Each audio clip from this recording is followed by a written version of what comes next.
Hello दोस्तों, मैं सुनाने जा रही हूँ हकीकत को बयां करती हुई कहानी माई डेविल हस्बैंड सीज़न 1। अभिमन्यु गहरी नींद में सो चुका था। अधीरा अभिमन्यु को देखकर मुस्कुरा रही थी, फिर करवट बदलकर सोने की कोशिश करने लगी। तभी उसे एक सपना आया। अधीरा घबराते हुए अपनी आंखें खोलकर चारों ओर देखी, लेकिन कमरे में कोई भी नहीं था। अधीरा अभिमन्यु की ओर देखते हुए अपनी पलकें बंद कर ली। पता नहीं कब नींद की गहराइयों में उतर गई। सुबह के 7 बजे सूरज की चमचमाती किरणें पर्दे को छानकर कमरे में प्रवेश कर रही थीं। अधीरा बिस्तर से उठकर बैठी। अब वो चल फिर सकती थी। उठकर फ्रेश होने वॉशरूम चली गई। मन में सोचने लगी, अबीर जी कितने अच्छे इंसान हैं, लेकिन थोड़े खड़ूस भी हैं। फिर जल्दी से बाथरूम में आकर शावर ऑन की, नहा धोकर बालों को टॉवल से लपेटकर बाहर आई। अभिमन्यु अभी तक सो रहा था। अधीरा मिरर के सामने बैठकर खुद को देखने लगी। आज कई दिनों के बाद अधीरा खुद को ठीक महसूस कर रही थी। तभी उसकी नज़र अपनी मांग पर पड़ी, जिसमें अभिमन्यु के नाम का सिंदूर भरा हुआ था, लेकिन बाल धुलने की वजह से हल्का हो गया था। फिर जल्दी से सिंदूर लेकर लगाई। सिंदूर भर ही रही थी, तभी अभिमन्यु अंगड़ाई लेते हुए बिस्तर से उठकर अधीरा के पीछे आकर खड़ा हुआ। अधीरा, गुड मॉर्निंग। अधीरा हल्की सी स्माइल देते हुए गुड मॉर्निंग विश की। अब दर्द कैसा है अधीरा? सॉरी, बहुत नींद आ रही थी, इसलिए मैं सो गया। मुझे तुम्हारा ख्याल रखना चाहिए था। अधीरा अभिमन्यु की तरफ घूमते हुए उसकी नाक पकड़ी। आप पहले फ्रेश हो जाइए मिस्टर अभिमन्यु, मुझे आपसे कुछ ज़रूरी बात करनी है। अभिमन्यु थोड़ा सा ठिठकते हुए बोला, जी मैं अभी आता हूँ। जल्दी से वॉशरूम चला गया। नहा धोकर बाथरूम से निकलकर बाहर आया तो अधीरा पूरी तरह तैयार हो चुकी थी। अभिमन्यु अधीरा को पहली बार इतने मेकअप में देखा था, क्योंकि अधीरा ने पहले कभी खुद को इतना सजा संवारा नहीं था। अभिमन्यु अधीरा में मंत्रमुग्ध होकर गाना गुनगुनाते हुए मिरर के सामने आकर खड़ा हुआ। अधीरा सामने पड़ी कुर्सी पर बैठी अपने मोबाइल को देख रही थी और अभिमन्यु मिरर में अधीरा को देखकर मुस्कुरा रहा था। फिर दोनों एक दूसरे को देखते हुए मुस्कुराने लगे। अबीर जी, अभी तक आप तैयार नहीं हुए? अभिमन्यु ने ब्लू कलर की शर्ट पहनी और ब्लैक पैंट। अधीरा, क्या अबीर जी, ये आपसे कैसी ड्रेस पहनी है? अधीरा उठकर खड़ी हुई और ब्लैक पैंट ब्लैक शर्ट निकालकर अभिमन्यु के हाथ में थमा दी। अभिमन्यु अधीरा के हाथ से कपड़े लेकर चेंजिंग रूम में चला गया। फिर जल्दी से तैयार होकर आया। अब ठीक है मैडम, कहते हुए अधीरा को सहारा देते हुए, हम दोनों ब्रेकफास्ट साथ ही करेंगे। अधीरा अपनी बड़ी बड़ी आंखों से अभिमन्यु को देख रही थी। अबीर जी, हमें छोड़िए, हम चल सकते हैं। अगर दादी ने ऐसे देखा तो क्या सोचेंगी? अभिमन्यु मुस्कुराते हुए बोला, तो कौन सी कयामत आ जाएगी मैडम। अभिमन्यु अधीरा को बिस्तर पर बिठाया। लो, छोड़ दिया, लेकिन एक शर्त पर। आज तुम सिर्फ और सिर्फ मेरी बात मानोगी। अधीरा मुस्कुराते हुए बोली, जी हम आपकी कौन सी बात टाल सकते हैं, बोलिए। जल्दी अपनी आंखें बंद करो। अधीरा अपनी आंखें बंद की। वैसे ही अभिमन्यु ने अधीरा को विश करते हुए कहा, रियली मिस यू अधीरा। अधीरा थोड़ा सा शर्माते हुए बोली, हाँ मिस यू टू अबीर जी। बादलों में गरजने की आवाज़ आई। मौसम बड़ा सुहाना हो गया था। अभिमन्यु खिड़की खोलकर देखा तो हल्की हल्की फुहार पड़ने लगी थी। वाह अधीरा, मौसम सच में बहुत अच्छा है। फिर अभिमन्यु ने पुराना गाना चलाते हुए कहा, तुम्हें पुराने गाने पसंद है ना अधीरा? अधीरा अपने सिर को अभिमन्यु के कंधे पर टेक दी। रूम का माहौल बेहद शांत था। दोनों एक दूसरे में खोए हुए थे। तभी कल्याणी जी ने आवाज़ दी, अभी ब्रेकफास्ट ठंडा हुआ जा रहा है और अधीरा की दवाई का वक्त हो गया है। अभिमन्यु दादी की आवाज़ सुना तो अपनी आंखें खोलकर देखा। अधीरा अभी भी अपने सिर को अभिमन्यु के कंधे पर टिकाए बैठी थी। अभिमन्यु ने अधीरा का हाथ अपने हाथ में लेते हुए कहा, तुम ठीक तो हो अधीरा? अधीरा को अर्नब रायजादा हाउस में लगी आग याद आ रही थी। वो न चाहते हुए भी अपनी आंखें नहीं खोल पा रही थी। उसे ऐसा लग रहा था कि अर्नब रायजादा सच में फिर से उसकी जान लेने आ रहा है।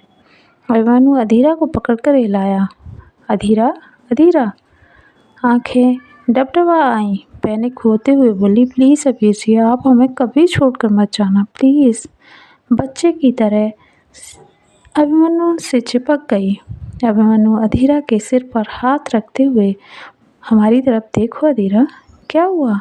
सब ठीक है। तुम बेवजह परेशान होने की कोई ज़रूरत नहीं है।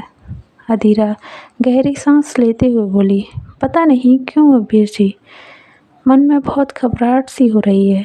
अभिमन्यु अधीरा से कुछ बोलता उससे पहले ही अधीरा बेहोश हो गई। अभिमन्यु ने अधीरा को होश में लाने की कोशिश की, लेकिन उसका पूरा शरीर शिथिल पड़ चुका था, जैसे शरीर में जान ही न हो। अभिमन्यु घबरा कर दादी नक्षत्र को आवाज़ दिया। नक्षत्र दौड़कर अभिमन्यु के रूम में आया तो हैरानी से अभिमन्यु को देखा। क्या हुआ भाई? भाभी को क्या हुआ? ये तो कोई मूवमेंट क्यों नहीं कर रही भाई? तभी अधीरा को एक झटका लगा और अधीरा ने अपनी आंखें खोलकर अभिमन्यु की तरफ देखा। अभिमन्यु झट से अधीरा को देखते हुए बोला, थैंक गॉड, मैं कितना डर गया था। तभी नर्स जानकी रूम का दरवाज़ा नॉकआउट की। नक्षत्र, कौन है? आ जाओ। जानकी अंदर आई तो सबके चेहरे के रंग उड़ गए थे। जानकी ने अधीरा की तरफ देखा तो शॉक्ड रह गई। ओह माय गॉड, मैडम की ड्रिप किसने निकाली? सर, आप इतने लापरवाह कैसे हो सकते हैं? अभिमन्यु भौं उचकाते हुए नर्स की तरफ देखा। ओह, ये सब इसी की वजह से हो रहा है। नर्स, जी सर, ड्रेसिंग रूम के बाद तुरंत ड्रिप लग जानी चाहिए थी।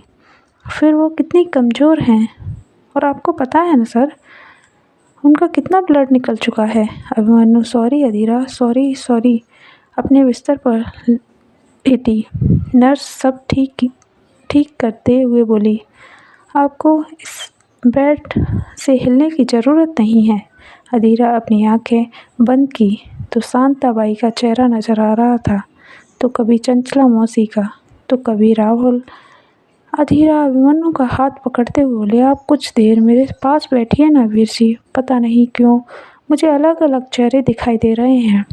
अभिमन्यु अधीरा के बालों में अपनी उंगलियां चलाते हुए बोला, सॉरी अधीरा, पता नहीं मैं इतना बेवकूफ़ कैसे हो सकता हूँ। कल्याणी जी, ओके, अभी तुम अधीरा के पास बैठो, हम तुम्हारा और अधीरा का ब्रेकफास्ट यहीं भेज देंगे। सब चले जाने के बाद अभिमन्यु ने अधीरा को देखकर कहा, सॉरी अधीरा, मुझे माफ़ कर देना। अधीरा मुस्कुराती हुई बोली, बस कीजिए अबीर जी, इस हालत में आप इतनी माफ़ी मांगना ठीक नहीं है, वरना जानकी फिर से आकर डांट लगाएगी। आपको पता है ना अबीर जी, आपके सामने बोलने से वो डरती नहीं है। लोगों का गला सूख जाता है, लेकिन आज जानकी डांट रही थी तो आप मुस्कुरा रहे थे, किस लिए? अभिमन्यु ने अधीरा की नाक पकड़ ली। तुम मुझे चिढ़ा रही हो? माफिया किंग को मुझे मेरा मजाक बना रही हो? छोड़िए अबीर जी, हमारे दर्द हो रहा है। हाँ, होना भी चाहिए दर्द, क्योंकि वैसे भी तुम हमेशा मन की करती हो। अधीरा ने अपनी खूबसूरत नीली आंखें अभिमन्यु की तरफ घुमाई। नहीं, आपको कोई गलतफहमी हुई है। दोनों हंसी मजाक में विलीन थे। तभी कल्याणी जी शांति के साथ रूम में आई और टेबल की तरफ इशारा करते हुए बोली, ब्रेकफास्ट वहाँ रख दो शांति।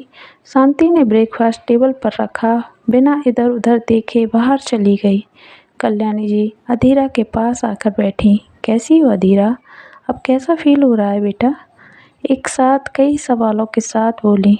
अधीरा धीरे से उत्तर देते हुए बोली, सब ठीक है दादी, और हम ठीक हैं। कल्याणी जी अधीरा के बालों में हाथ फेरते हुए बोली, हे माता रानी, तुम्हारी हर मनोकामना पूरी कर दे। अधीरा, थैंक्स दादी, आप हम दोनों का कितना ख्याल रखती हो। कल्याणी जी, बस तुम दोनों हमेशा खुश रहो। माता रानी का आशीर्वाद हमेशा तुम्हारे ऊपर बना रहे, और हमें कुछ भी नहीं चाहिए। कल्याणी जी के जाते ही अधीरा उठकर बैठी। अबीर जी, हमें जल्दी ब्रेकफास्ट दीजिए, बहुत तेज भूख लगी है। अभिमन्यु अधीरा के सामने खिचड़ी रखा। अधीरा की आंखें बड़ी हो गईं। मुंह बिचकाते हुए बोली, प्लीज़ अबीर जी, हमें खिचड़ी नहीं खानी। आपको क्या लगता है आप ये सब पकवान खाएंगे और हम खिचड़ी? अभिमन्यु, प्लीज़ साधु, बच्चों की तरह जिद करना छोड़ो और चुपचाप खिचड़ी खा लो, वरना दादी के हाथ से खानी पड़ेगी। पहले आप अपनी प्लेट से कुछ अच्छा तो खाने के लिए दीजिए ना, प्लीज़ अबीर जी। अभिमन्यु ने अपनी प्लेट से उठाकर खोली तो अभिमन्यु की आंखें बड़ी हो गईं, क्योंकि अभिमन्यु के लिए भी अधीरा के जैसी सेम खिचड़ी थी। अधीरा क्या? फिर जोर से हंसने लगी। अब ठीक है, आइए दोनों साथ खाते हैं। अभिमन्यु गाल फुलाते हुए, लेकिन मैं तो ठीक हूँ, और दादी ने मुझे ब्रेकफास्ट में खिचड़ी, पर क्यों? अधीरा, उफ अबीर जी, आप कितना ज़्यादा सोच रहे हैं, खिचड़ी बहुत हेल्दी होती है।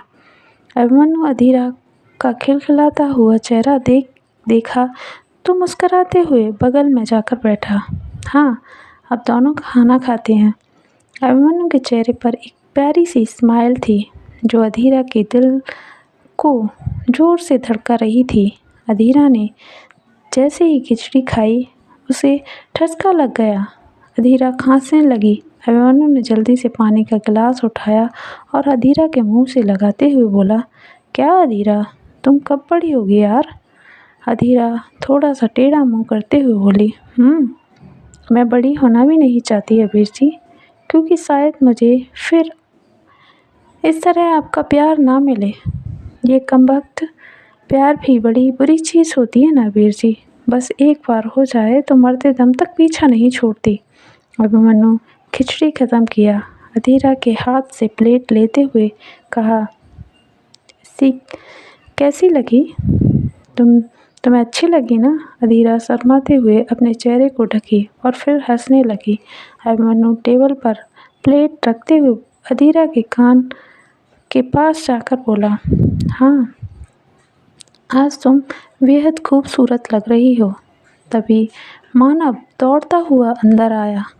आखिर मानव दौड़ता हुआ अंदर क्यों आया, जानने के लिए सुनते रहिए अगले पार्ट में। ये पार्ट कैसा लगा लाइक कीजिए, कमेंट कीजिए, चैनल को सब्सक्राइब कीजिए। धन्यवाद।